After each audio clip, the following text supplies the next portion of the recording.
Assalamualaikum majikan. Di mission kali ini Babu nih menemukan kasus yang lagi-lagi ada aja plot twistnya. Dimana kalian bisa nggak nih nebak endingnya nih dari kasus ini? Ya mungkin aja para majikan semua pernah mengalami hal yang relate dengan cerita kali ini. Ih seru banget, ceritanya rame kayak hantu dan gas LPG.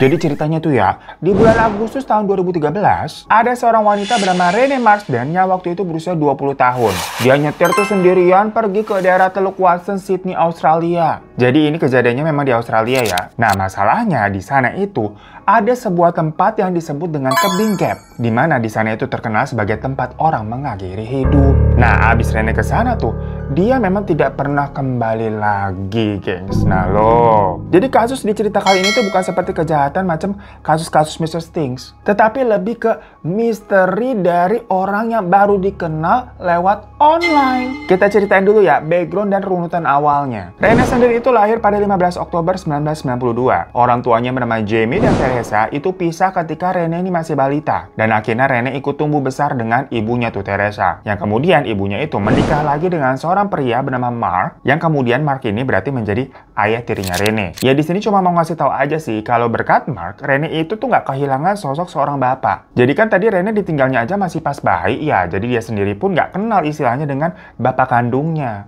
Dan tumbuh malah sama bapak tirinya yang baik. Dan seiring berjalannya waktu, ibunya ini hamil lagi yang jatuhnya ini Rene punya 3 adik tiri. Jadi satu ibu beda bapak. Cuma karena tadi bapak tirinya itu kan memang baik ya, menganggap si Rene ini adalah anaknya sendiri, nggak dibeda-bedakan. Jadi Rene pun juga sayang dengan ayah tiri dan adik-adik tirinya itu. Pokoknya adiknya itu ada yang namanya Luke, Jack, sama Monique. Ya kehidupannya Rene di rumah pun bahagia, gengs. Di sekolah dia juga happy-happy aja. Karena Rene ini termasuk orang yang ekspresif dan hangat. Dia suka cerita apapun ke teman-teman dan keluarganya. Yang kalau ada dia ini pasti seru gitu, ada bahan obrolan terus. Nah pas masuk SMA, Rene ini tuh punya bestie namanya Camilla Zaidan. Dimana Camilla ini juga jadinya sering main tuh ke rumah Rene. Bener-bener begini banget lah, lengket. Sama keluarga Rene pun jadinya deket, sering makan bareng segala macem. Saking deketnya, dulu nih waktu SMA si Rene sama Camilla suka diledek-ledekin sama teman-teman sekitarnya. Abisnya kemana-mana berdua mulu. Kalian les biola ya? Ya tapi ternyata iya bener. Karena Rene sama Camilla akhirnya mencoba untuk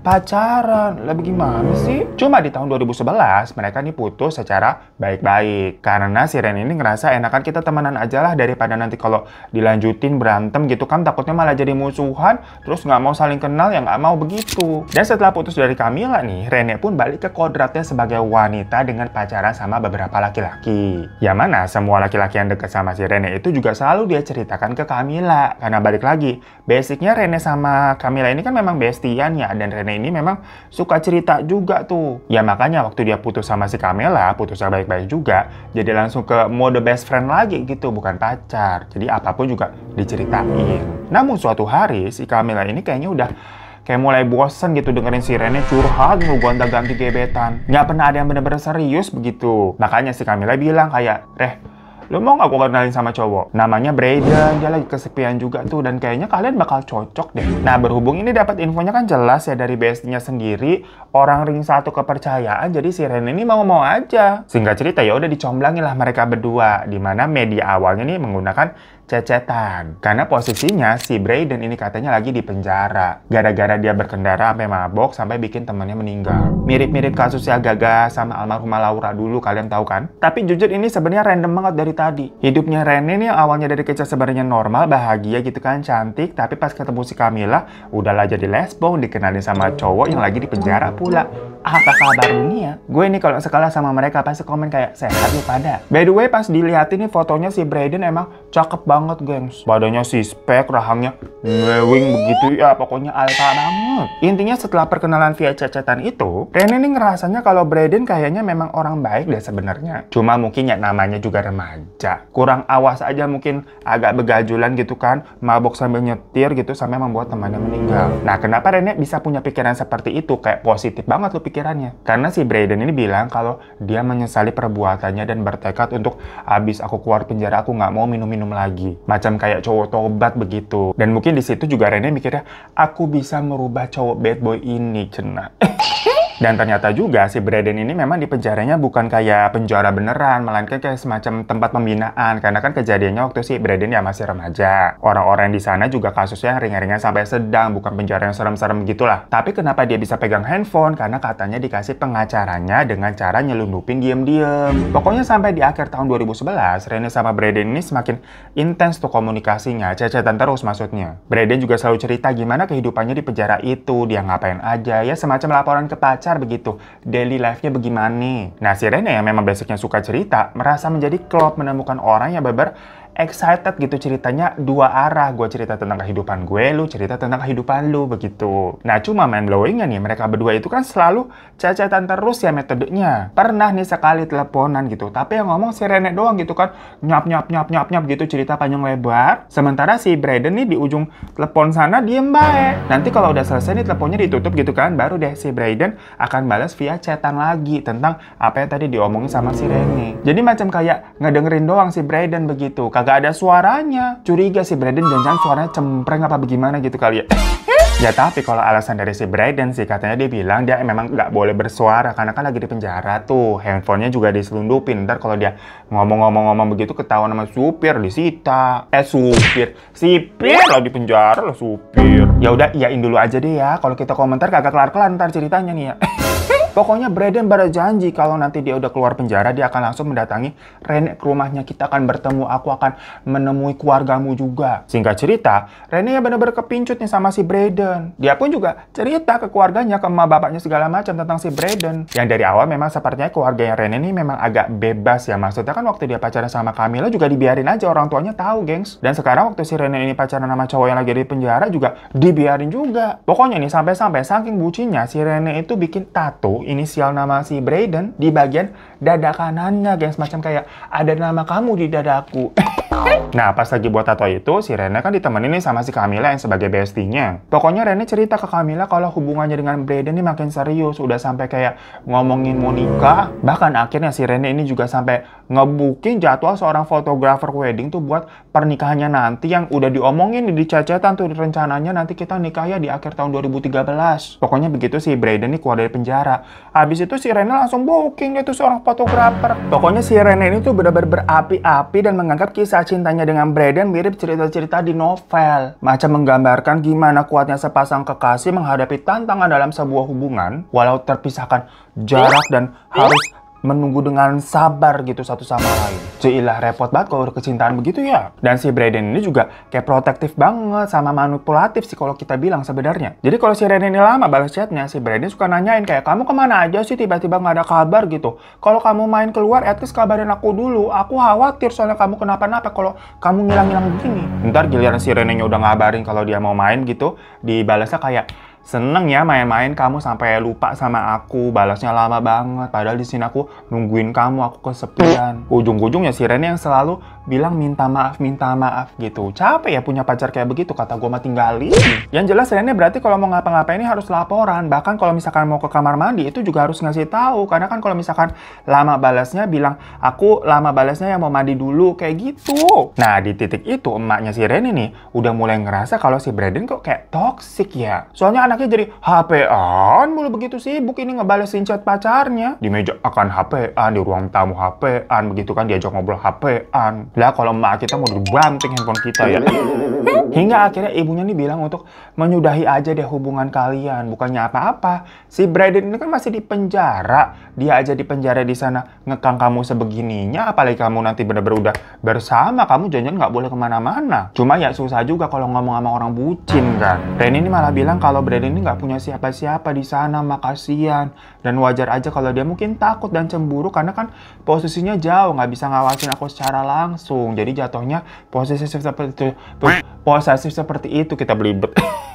Yang ujung-ujungnya si Rene tetap sabar menanti si Brayden. Singkat cerita lagi nih, sampailah di Agustus 2012. Dimana katanya Brayden udah boleh keluar dari penjara tuh dengan pembebasan bersyarat. Dan niatnya kan akan nikahin tuh di 2013-nya. Makanya tinggal atur waktu aja nih, supaya bisa akhirnya mereka berdua ketemuan. Namun ternyata dramanya nih yang sampai membuat si Rene patah hati, belum sempat mereka ketemuan, si Brayden malah kena kasus lain. Jadi kan setelah dapat bebas bersyarat itu, berarti dia kan nggak boleh kena kasus hukum apapun lagi ya, harus berkelakuan baik istilahnya. Karena masih under bersyaratnya tadi. Yang mana setelah keluar dari penjara, si Brayden ini tuh cekcok sama ayahnya sampai pukul-pukulan gitulah, yang bikin si Brayden harus masuk penjara lagi dengan penambahan hukuman 2 tahun. La ilaha illallah. Pas dengar begitu, si Rene ya langsung lemes. Hah? 2 tahun lagi? Lagi mana? Enggak, udah hampir setahun kemarin kan dia nunggu dengan sabar supaya bisa ketemu nih tatap muka dengan Brayden secara langsung. Giliran udah di depan mata katanya si Brayden udah bebas gitu, tinggal ketemu doang nih.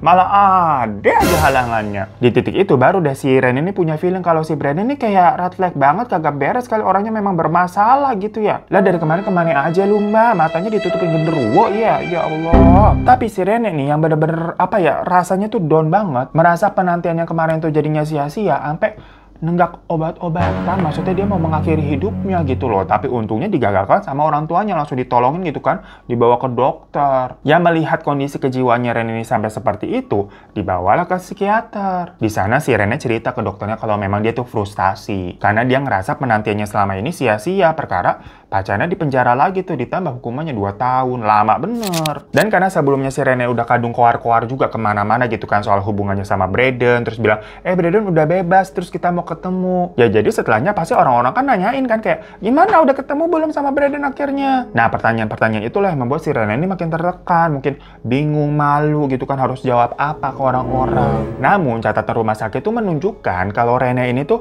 merasa menyesal sebenarnya sama tindakannya kemarin yang impulsif dan gegabah ya waktu memutuskan nenggak obat-obatan. Karena sebenarnya di dalam hatinya Rene ini nggak bener-bener pengen mati begitu. Dia cuma pengen lari aja dari kenyataan atau masalah yang membuatnya mumet. Dari sini kita bisa menilai kalau berarti nih emosinya si Rene memang nggak stabil dan bisa gegabah dalam memutuskan sesuatu kalau dia ini punya masalah. Akhirnya setelah mendapatkan konseling, dikasih obat juga, obat penenang gitu kan, dan penanganan yang tepat, Rene pun berusaha berdamai dengan masalahnya dengan cara ya dia mikir berarti aku harus menjauh dari sosok Brayden, aku harus move on. Makanya di Januari 2013-nya, Rene ini berusaha melupakan si Brayden lah. Dengan cara dia mulai deket nih sama seorang cowok baru bernama Ian. Bahkan si Ian ini adalah tipe cowok-cowok yang langsung action begitu loh, to the point. Maksudnya karena Ian ini memang suka dan merasa mau serius, langsung dilamar itu si Rene. Udah bener kan ya, harusnya ya sosoknya nih cowok real ada nih di depan mata, bisa diajak ngobrol, dipegang segala macem. Berani ngelamar pula gitu, nggak menye-menye, to the point, dilamar. Tapi si Brayden kunyuk satu itu tuh datang lagi, gengs. Dia mulai meneror si Ian secara terang-terangan dengan cacatan, jadi di spam chat. Dimana si Brayden ini meminta Ian untuk jaga jarak ke Rene, cemburu cenah. Bahkan pada Maret 2013, si Brayden ini nyuruh si Rene untuk milih secara tegas, kamu pilih dia atau aku, begitu. Yang sebenarnya mah kalau orang sehat, kalau orang eling ya, pasti milihnya lah Ian lah, udah jelas begitu. Cuma si Rene ini emang agak lain, kayak di drama-drama Korea. Sukanya yang red flag karena memang dia belum bisa move on 100% dari si Brayden. Jadinya si Rene ini bingung nih, bimbang dia. Lah banting meja juga kita. Gitu aja dibimbangin, udah jelas lu pilihan aja. Ya pokoknya setiap galau nih, si Rene selalu ceritanya ke Camilla kan. Tapi dibanding ngasih masukan, si Camilla ini cuma berusaha jadi pendengar yang baik aja. Dia lebih kayak dengerin semua curhatannya si Rene tanpa ngasih masukan apapun. Istilahnya ya, apapun keputusan yang lo ambil dan bikin lu bahagia, pasti gue support, gue dukung-dukung aja. Jadi terserah lu lah. Nah di situ si Rene jadi mikir, kalau selama ini sebenarnya yang membuat dia bahagia, yang membuat dia deg-degan karena cinta gitu kan, berbunga-bunga, itu memang si Brayden, bukan Ian. Ya dengar pernyataan Rene seperti itu, si Camilla bilang, ya udah kalau begitu mah jawabannya berarti kan ke Brayden, udah simple lah, putusin aja udah Ian. Ngapain lu bingung-bingung gitu loh. Nah di sini antara bestie sama best gitu beda tipis. Ya Allah, ntar disensor ya. Akhirnya bener aja nih diputusin tuh si Ian yang jelas-jelas green flag di depan mata, dan akhirnya ya kembali menjalin hubungan dengan si Brayden tuh si Rene. Yang mana sebenarnya Brayden belum pernah ditemuinya, jadi Berasa pacaran sama AI, tau nggak lo AI ya? Jatuhnya begitu. Lah AI gitu maksudnya.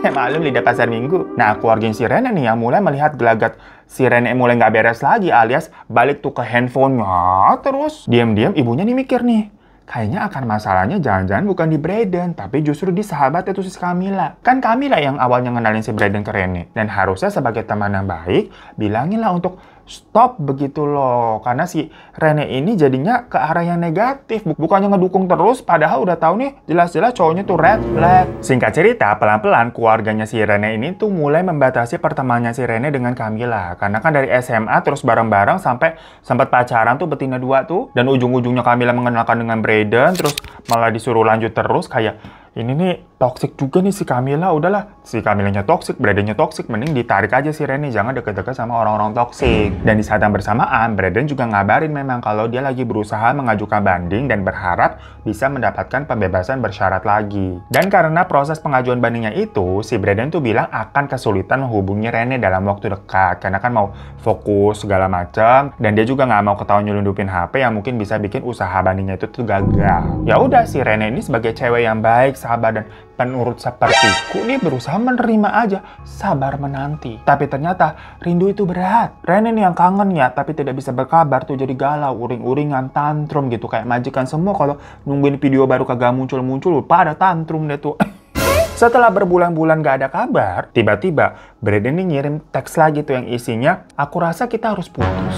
Lah, apa nggak tau kayak kesambar geledek tuh si Rene? Gak ada angin, gak ada hujan, tau ngirim pesan begitu, minta putus. Posisinya pas baca pesan itu, si Rene lagi di tempat kerja. Dengan tangan yang tremor gemeteran tuh, dia nangis tuh sambil menunjukkan pesan itu ke teman-teman kantornya. Saat itu pokoknya si Rene dibuat hancur secara emosional. Kenapa mau putus? Ada masalah apa? Karena selama mereka berhubungan, gak pernah sekalipun keluar ucapan dari si Brayden ini minta putus duluan loh. Yang ada kan Brayden ini selalu perhatian dan malah posesif kan. Bahkan ketika si Rene jalan sama Ian, si Brayden kan cemburu tuh sampai menyuruh si Rene untuk milih. Kok tiba-tiba si Brayden bilang mau putus? Pikirannya Rene langsung kalut. Dia udah gak konsen buat kerja tuh ya. Akhirnya dia memilih untuk pulang lebih awal. Sampai rumah sekitar jam 3 sore tuh dengan muka yang datar dan mata yang sembab. Pulang gitu kan, lah ibunya ngeliat nanya, kenapa kamu jam segini udah pulang gitu, dan kenapa matamu sembab begitu? Tapi Rene nggak mau jawab dan dia malah masuk ke kamar. Pas di dalam kamar, Rene ini mengirim pesan ke Brayden 9 kali berturut-turut, yang intinya dia mohon-mohon supaya jangan diputusin. Tapi si Brayden nggak balas sama sekali, yang ada malah ternyata si Brayden ini ngirim chat ke ibunya si Rene. Dibilang, bereskan putrimu karena dia mengancam akan bundir. Ya baca begitu, emaknya si Rene langsung panik, gedor-gedor kamarnya si Rene kan, trauma juga. Kan anaknya itu pernah sempat nyoba nenggak obat waktu itu. Cuma untungnya pas dibuka pintunya si Rene dilihat ya lagi nggak ngapa-ngapain, dia nggak senekat itu lagi. Akhirnya ibu dan anak itu tuh ngobrol dari hati ke hati dan Rene terlihat sangat tenang banget gitu, nggak nangis, nggak apa. Ya mungkin air matanya udah habis tadi di kantor kali ya. Dan agar suasana hatinya membaik, si Rene tuh bilang katanya kalau dia mau ke rumah teman-temannya aja biar melupakan Brayden gitu kan, ke distraksi. Tapi ibunya yang melihat si Rene bisa setenang itu sebenarnya malah khawatir. Karena kan sebenarnya si Rene ini basicnya apa-apa senang cerita, ekspresif gitu. Kalau nangis ya, wah sampai nangis banget gitu. Nggak sekalem ini juga gitu loh. Nah sekitar 4:30 tuh, Rene pergi kan bilang mau ke rumah temannya. Dan ternyata adik perempuan yang paling kecil namanya Monik itu mau nginep ke rumah neneknya. Jadi ya udah sekalian sama Rene diantar dulu tuh ke tempat neneknya si Nick pakai mobil gitu kan. Baru abis itu dia lanjut lagi pergi. Namun ya seperti tadi cerita kita di awal, ternyata si Rene ini bukan mau main ke rumah temennya, melainkan ke daerah Gap di Western Bay itu, sebuah tebing laut yang menjulang tinggi di sisi selatan Sydney yang terkenal sebagai tempat orang-orang banyak luncat. Sampai-sampai saking banyaknya kejadian orang luncat ya, di daerah tersebut tuh dipasang CCTV di mana-mana biar tahu siapa-siapa aja yang memang datang ke sana. Ya soalnya kalau misalkan habis ada orang luncat terus hilang, jadi bisa ditelusuri dari rekaman CCTV itu. Nah makanya kedatangan Rene ke sana pun terekam gengs, di mana terlihat dia berdiri di pinggir tebing yang menghadap ke laut dengan ketinggian sekitar 80 meter. Di situ Rene sempat ngeluarin handphonenya dan ngirim teks perpisahan ke 3 orang sekaligus. Pertama untuk ibunya, satu untuk Brayden juga kekasihnya, dan satu lagi untuk Camilla sahabatnya. Tapi isi detail pesannya apa tuh memang tidak dipublish di berita-berita ya. Intinya cuma dikatakan semacam ucapan terima kasih, ungkapan cinta, sama permintaan maaf kalaupun nantinya ada rasa sedih yang mungkin ditimbulkan oleh dia. Pokoknya pesan tersebut tuh dikirim pada pukul 5.47 waktu maghrib tuh berarti gengs. Ya abis pesannya dikirim tuh, Rene membuang handphonenya ke laut, abis itu dia nyusul juga loncat ke laut. Begitu ibunya Rene baca pesan tersebut, paniklah dia. Cuma kan di sini pada nggak tahu nih keberadaannya si Rene itu di mana. Bilangnya soalnya kan ke rumah temennya, pas dicek kagak ada. Untungnya pas lapor polisi, polisinya ini sat-sat begitu, di mana sekitar jam 8 malam di hari yang sama nih ya. Polisi berhasil menemukan mobilnya Rene yang terparkir di daerah Gap tadi. Dan di dalam mobil itu, polisi juga menemukan beberapa barang pribadinya si Rene, seperti ada dompet, terus ada kartu Valentine dari si Brayden yang pernah dikirim ke dia, terus ada kolase foto si Rene sama Brayden, terus dikasih judul Aku Mencintaimu gitu, yang memang dibuat sama si Rene. Pokoknya banyak barang-barang perintilan yang berhubungan sama Brayden tuh dibawa semua sama Rene ke sana. Udah gitu dramatisnya lagi, kan udaranya dingin ya, jadi kaca mobilnya tuh berembun. Nah, di kaca itu tertulis tuh pakai jarinya, Brayden mencintai Rene, begitu loh. Jadi memang si Rene sebucin dan sefrustasi itu jadinya karena diputusin. Ya berhubung ditemukannya di daerah Gap sana yang memang terkenal sebagai tempat orang loncat ya polisi pun langsung ngecek CCTV tuh. Dan kelihatan kan apa yang telah diperbuat sama si Rene. Dan beberapa hari kemudian setelah melakukan pencarian di bawah laut, akhirnya Rene ditemukan. Tapi ya kondisinya sudah tidak bernyawa. Setelah itu polisi kan menginterogasi nih orang-orang terdekat Rene. Semuanya bilang ya sepertinya jelas pematik yang membuat si Rene melakukan hal itu karena putus cinta sama seseorang yang bernama Brayden. Yakin ya polisi pun berusaha mencari Brayden untuk menginterogasinya. Apakah mungkin ada pesan-pesan atau kata-kata yang menyuruh atau menghasut si Rene untuk loncat. Namun anehnya pas dicari kok nggak ada database soal Brayden yang merupakan seorang narapidana. Kan katanya dia lagi di penjara. Harusnya lebih mudah dong untuk polisi ini mencari data-data orang-orang yang lagi di penjara nih. Akhirnya walaupun tadi handphonenya si Rene udah hilang ya dibuang ke laut, tapi ternyata dari nomor providernya tuh bisa ditarik tuh histori data-data digital komunikasi dari handphonenya si Rene. Yang kemudian polisi mengantongi satu nomor dan satu profil Facebook dengan foto yang dikatakan adalah itu Brayden, yang ternyata pas dilacak lagi IP address lokasinya itu kok sama persis dengan lokasi rumahnya si Camilla. Dari situ polisi menyimpulkan kalau ternyata Camilla ini sudah mencuri identitas orang lain dan mengaku-ngaku sebagai Brayden untuk melakukan penipuan, gengs.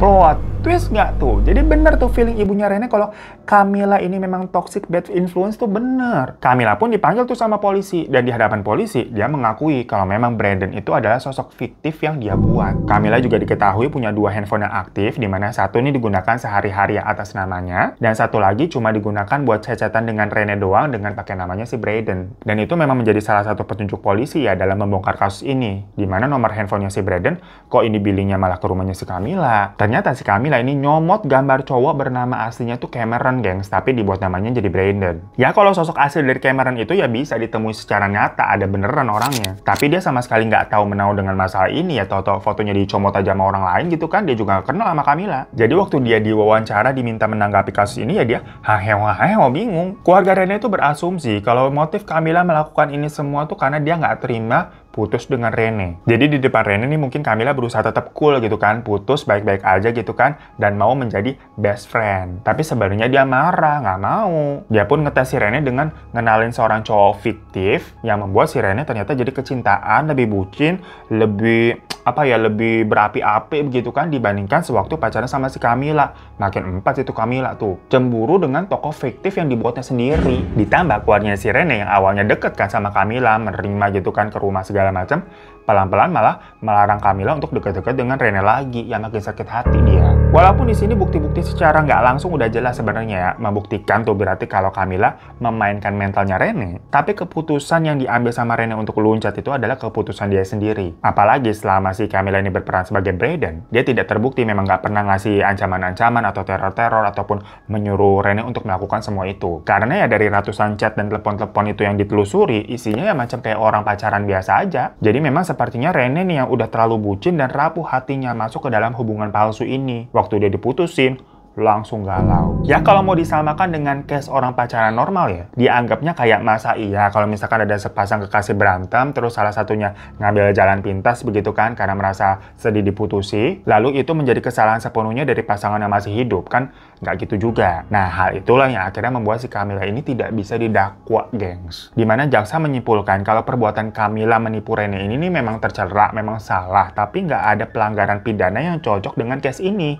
Karena maksudnya gini, si Camilla juga nggak pernah meras uangnya Rene, jadi nggak ada pidana di sini. Nggak pernah ngancam juga, nggak pernah melakukan kejahatan yang bisa dipidana gitu loh, di undang-undangnya tuh nggak ada. Jadi bener-bener bermain di perasaan doang. Makanya jaksa bingung mau nuntut Camilla ini pakai pasal yang mana. Endingnya Camilla ya bebas saja tanpa dakwaan apapun. So itu tadi majikan misteri kali ini yang plot twistnya ternyata sahabatnya sendiri ngaku-ngaku mau ngenalin cowok, ternyata dia juga orangnya karena masih cinta nggak mau diputusin. Ya zaman dulu aja yang teknologinya masih minim ya, ada aja orang yang ketipu sebegininya gitu. Padahal si Brandon tuh kagak pernah ngomong di telepon. Gimana sekarang serba AI lagi, AI. Suara-suara kan bisa di kopi-kopi begitu ya, tahu-tahu jadi suara Ariana Grande atau suaranya Afgan gitu kan di telepon. Nah, jangan-jangan kita bisa percaya. Jadi susah bedain mana yang bener mana yang AI. Makin serem ya jatuhnya. Makanya majikan kita harus selalu hati-hati mah di zaman sekarang. Dan kalau lagi jatuh cinta, tetap harus pakai logika. Jangan cuma pakai perasaan aja. Walaupun memang cinta ini kadang-kadang tak ada logika. Ilusi sebuah hasrat dalam hati yang hanya ingin memiliki dirimu hanya untuk sesaat. Wow. Tapi kalian tadi nebak gak? Kalau dari awal ternyata Brandon ini sebenarnya adalah Camilla Dajjal. Coba komen di bawah ya. Ya udah, thank you semuanya majikan ya udah pada nonton ya. Jangan lupa untuk klik subscribe di bawah. Boleh minta klik like-nya juga. Dan sampai jumpa di messaging selanjutnya. Assalamualaikum warahmatullahi wabarakatuh. Misteri dunia orang pada kenapa? Misteri dunia memang sudah